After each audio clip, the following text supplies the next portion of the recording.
ายดีพี่น้องออกมาขายเครื่องเก่าย่างสิ้นก่อนพี่น้องย่างสิ้นก่อนมันจะ บ่ได้ไปส่งเขาบ่แม่ ก็เลยไปส่งน้องบอลไปโรงเรียน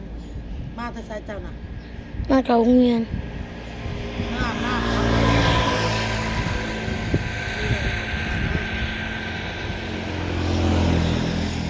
กินแล้วเข่าน่ะ เราอิ่มนะอิ่มแล้ว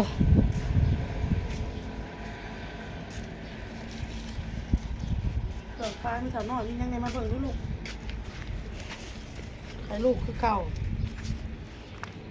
ใครลูกไม่เท่าน้อยพี่น้องขายน้ำมักซารี่อ้นซื้อมาต้มจริงๆด้วยต้มดูกิน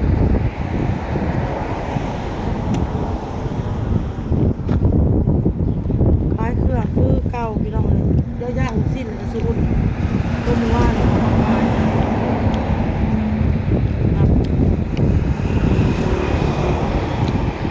ดูว่านคือซื้อมาครับเปียกเนื้อหลาก็ลืมเอาจานไปให้เอื้อยพี่น้องโอ้โหทำคัดปลาหมอนมาเมื่อนี้คันได้เมื่อส่งแล้วล่ะสิเอาเมื่อสุกเอื้อยกินน้องกล้าลูก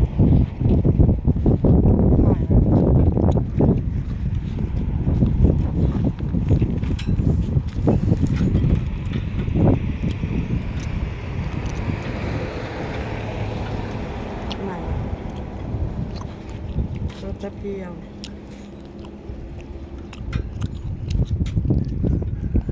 ยังสิ้นกันแม่แพงแม่เอาแพงมึงพี่น้องเอาโต้แพงข่อยกินนี่เอาแพงเอาจุ๊บจุ๊บจุ๊บ ให้แม่ไว้ จุ๊บจุ๊บ กี้ก็ดมอยู่ เอาหอมเฮ้ย เมืองพี่น้อง หอมเอาหอมเอาจุ๊บอีกจุ๊บจ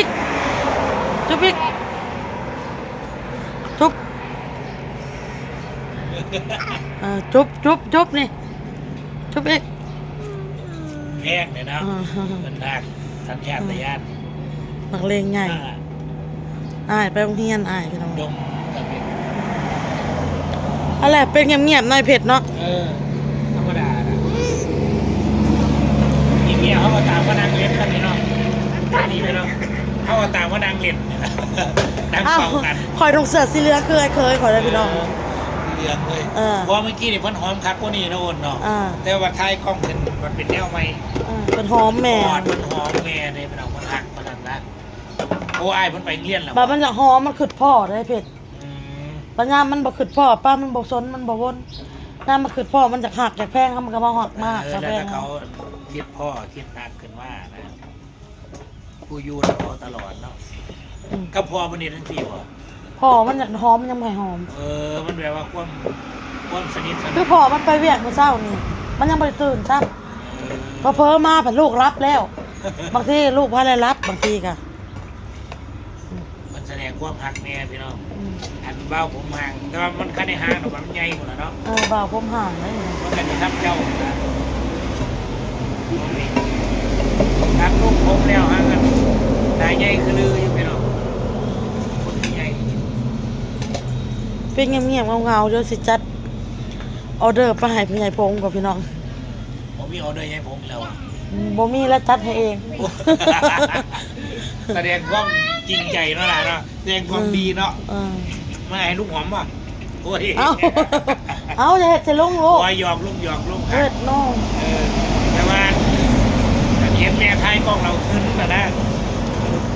เอาเกี่ยวของปลาพุ่นไปได้มัน หักกับลุงเพชรนี่ใครแน่พี่น้องคุกคีอยู่แต่กับป้าบ่บ้านใดกับป้าน่ะส่วนมากเห็นอะไรจากย่านกับลุงนี่หยอกอยู่เล่นน้ำอยู่ ทั้งเทียกับกอดลุงเลย กอด เทียกับกอด ไปอันนั้น แล้วแต่จังหวะเรียนมากกับกอดหยอกแล้วมือย่านกับย่านได้แล้วแต่จังหวะเด้ แล้วแต่ แม่อันนี้แย่งมาหน้ามันแย่งมันมาฟ้องกับเป็นเด้มา ฟ้องละเอื้อย มาซอเฮาเพิ่นได้บวกไปแล้วบ่ได้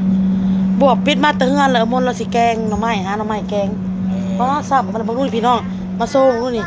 พอ ป้อหมกบวบหมกใหญ่มันอยากเล่น หลักไปเบิ่งหมองบัวเพิ่นน่ะ ซ้ำมันเลย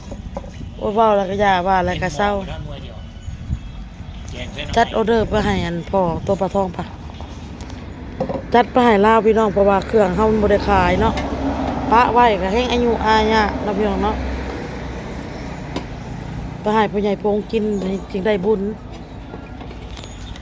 ปะไว้ไปแห้งเฮามาย่างอีกย่างแห้งๆข้าวแห้งข้าว ได้ขาดส้มตำใช่ไหม ยังการสม ไปตลาด แล้วก็ไปหน่อย ไปคนเดียวมันหน่อยไม่น้อยแล้วก็ไปตั้ง แม่น้อยเราไปต่างหากบ่ ต้องไปตีบ้านนู้นอีกรอบไม่หรอ ทาวัน มันอยู่มัน สบายดีสบายดี จัดออเดอร์ไปให้พ่อใหญ่พงก่อนว่ะมันบ่ได้ขายว่ะ ดันนั้นหน่อย ให้มื้ออื่นเฮามาย่างแห้งๆข้าวแห้งข้าวพี่น้องเอ้ยประจัดไปให้เรากินดีกว่าเพราะว่าเฮาก็ได้กินของข้าของขายเฮาตลอดอยู่แล้วพี่น้องเอ้ยกินจนเบื่อกินจนบ่อยากเนาะพี่น้องเนาะคู่มือเช้าก็จามเพลนก็จามแรงก็จามจัดไปให้พ่อใหญ่พงบ่พี่น้อง คนก็ได้ ตูดกอกตูดไก่จามหมูจอกหมูใจเอาไปให้เราพี่น้องลืมปิ้งหมูไว้เนาะเอาปิ้งหมูมาจัดให้เราพี่น้องเลย10 ปลายไม้พี่น้อง10 ปลายไม้จัดให้เราเฮาปะไว้มื้อนี้เฮาบ่ได้ขายให้กะเต็ก10 ปลายไม้จัดผักจัดแจ่วให้พร้อมนะพี่น้องปะไว้เฮาให้บ่ได้ขายเนาะเขาที่ว่าลูกค้าเพิ่นเข้ามาซื้อเพิ่นก็อยากเลือกเอาต้นที่มันบ่แห้งอะนะเพิ่นก็สิเลือกเอาต้นไม้แบบสินะ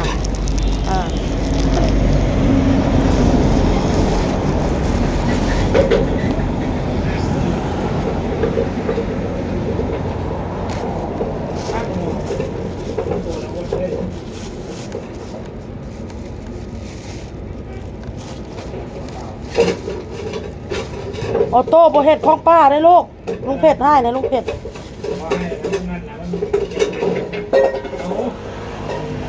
โต้บ่เฮ็ดของป้าโน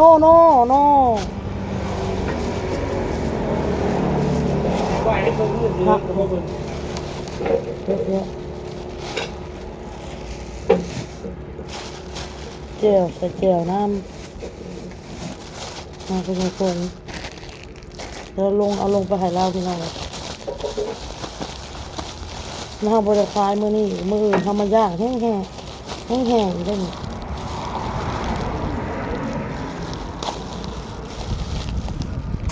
ได้เลยกล่องกันมืดแท้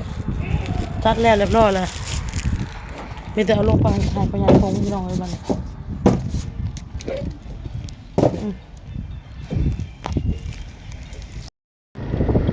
มาปัญญาพงพี่น้อง ลงมาลุ่มไปเลยโซนหน่อยเอาจามลงมาให้พอเมื่อวานเพิ่นมาเนาะ พากันกันนะตะเลินขี้พงพี่น้องเลยขี้พงรถกระเจ้าอันนั้นถอกดินนะเที่ยวมันเป็นขี้พงมันระบุว่ามันตัวต่ำตัวสูงคุมเนาะเหยียบไปแล้วตะเลินพี่น้องเอ้ยเกือบพากันลงแต่เฮาก็ครับซ่าพี่น้องปล่อยครับเท่าทานน้อยเท่าทานใหญ่เท่าพรกับใหญ่พงแล้วเบิ่งกัน เมนแล้วเอาหน่อยเพราะว่าตาใหญ่พอน อนอยู่ใกล้พร ผู้เพิ่นก็นั่งโต๊ะ นอนเท่าพร แม่ นอนข้างหลัง ไอ้เด้อ แย่จัง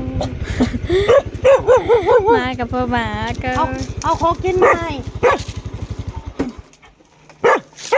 ไปลงมันนะเฮ็ดของกินเอามาให้สูตรไก่จามหัวใจกินนี่แหละตอนแรง สบายดีเนี่ย สบายดีนะคุณยาย สบายดีพี่น้องนักอุ่นมาให้ตูดไก่กับอันนั้น จำหัวใจ ทอดก็ได้ผงแล้วจำใจเอาของกินมาให้ โชคดีเลยหาไม่มีแล้วไม่รวยหาขายง่ายมือก็ให้ได้รับได้ดีแล้ว สมพรปาก ขายได้ดีก็น่าสนเนาะเงียบคือยังนี่ มันอันบ่ได้ขายบ่ได้หยังวะเอากินปลาให้พญายปงปลาโอ้ยเนาะมาปีกายหาหน่อไม้ยังเป็นตออยู่จำนี่ข้ามันนี่กินเอาปลามาจะใช้แหละ พ่อมา มาป้อนมาป้อนไปหาบ่ พ่อไปตึ้งเนี่ยพวกน้ำเขาพวก นี่ดิไปโอ้หัวหมอหัว แกงปลา หมดกระจึกหมอกับหัวเนาะฉันมีลายใบกับสิปั้นในเจ้าซะเฮากันมี3 หน่วยนี่ เฮ้ย เข้ามีวะ ติบข้าวเก่าจะมีบ่ เข้าคาดมาแล้ว ติบข้าววะ เข้า ติบข้าวไปเจ้าบ่ได้ใส่ เจอติบข้าวเจ้า ไม่ได้ใช้เนี่ยนะ นี่นะติบข้าวอาโกเจ้าขึ้นไปแล้วเอาใหม่เด้อเอาไปหาแล้วจูดไผ่ทิ่มซะนี่ค่ะยันสิเก็บมาให้แล้วพี่น้องติบข้าว ไม่น้อยก็ว่าสิเอาให้อยู่ไม่น้อยก็ลืมตลอด บ่เจ้าขึ้นไปแหละเจ้าต้องถามบางทีข่อยก็ลืมเด้อ ถ้าว่าอันใส่ติบข้าวนะ ใช้ เขา ติ เนี่ บ ย ข้าวอันที่บ่ได้ใช้สิมันก็ขึ้นชวดแล้วละคนเฮาเนาะอันนี้เจ้าบ่ถามแล้วมันก็ขึ้นบ่พอแล้วเฮ้ยแล้วมีอยู่เดี๋ยวสิเอาให้ติบข้าวเก่าค่ะปะทองทองพากันมาแล้วก็น้องทองพี่น้องเอ้ยข่อยก็อยากไปหาเอาลูกชายข่อยได้พี่น้องลูกชายข่อยเลิกโรงเรียนแล้วไปรับเอาน้องบอลเมื่อกี้นี่ก็เมื่อแล่นเมื่อตากเครื่องพี่น้องเอ้ยตากเสื้อผ้าแล้วเรียบร้อยแล้วล่ะมาแล้วก็ไปส่งของกินให้พ่อใหญ่โป่งแล้วก็สิไปหาเอาลูกต่อบัดนี้อ้นก็ได้คลิปนี้ก็สิลาเลยเด้อพี่น้องพ่อกับคลิปหน้าเด้อจ้างัวกับสารวนไปซะนะพี่น้องเอ้ย